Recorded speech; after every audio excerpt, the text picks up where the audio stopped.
আজকে ভাই চিকেন নিয়ে আসছে, তো আমাকে বলতেছে দিদি আমাকে চিকেনটা বানাই দাও।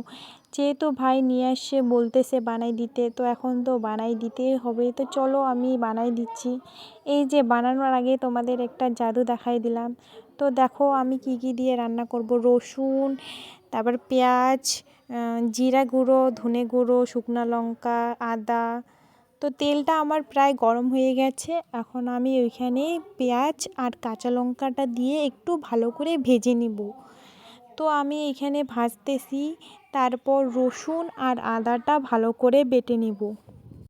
এইদিকে আমার পেঁয়াজটা ভালো করে ভাজা হয়ে গেছে, মাংসটা দিয়ে দিলাম, দিয়ে একটু ভালো করে নাড়াচাড়া করে দিচ্ছি। তারপর একটু লবণ দিয়ে দিলাম, তারপরে একটু হলদে গুঁড়ো দিয়ে দিলাম, ভালো করে দিয়ে এখন ভালো করে একটু নাড়াচাড়া করে নেব।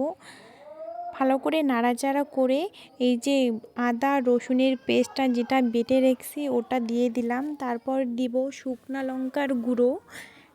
লঙ্কার গুঁড়োটা দিয়ে একটু ভালো করে নাড়াচাড়া করব। তারপর দিলাম ধনে গুঁড়োটাও একটু ভালো করে দিয়ে নাড়াচাড়া করতেছি। এখন মাংসটাকে একটু ভালো করে ভেজে নিব। তো মাংসটা ভাজা হয়ে গেছে, এখন একটু জল দিয়ে নিচ্ছি। জল দেওয়া হয়ে গেল, এখন ভালো করে একটু নাড়াচাড়া করে নেব।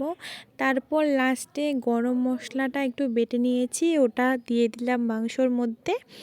তো দিয়ে এখন একটু সিদ্ধ হবে, সিদ্ধটা হয়ে গেছে, মাংসটা আমি নামিয়ে নিচ্ছি। মাংস রান্না করা আমার কমপ্লিট। তো এই যে দেখো মাংসটা আমি রান্না করে নিয়েছি, কেমন হয়েছে অবশ্যই জানাবে। টাটা।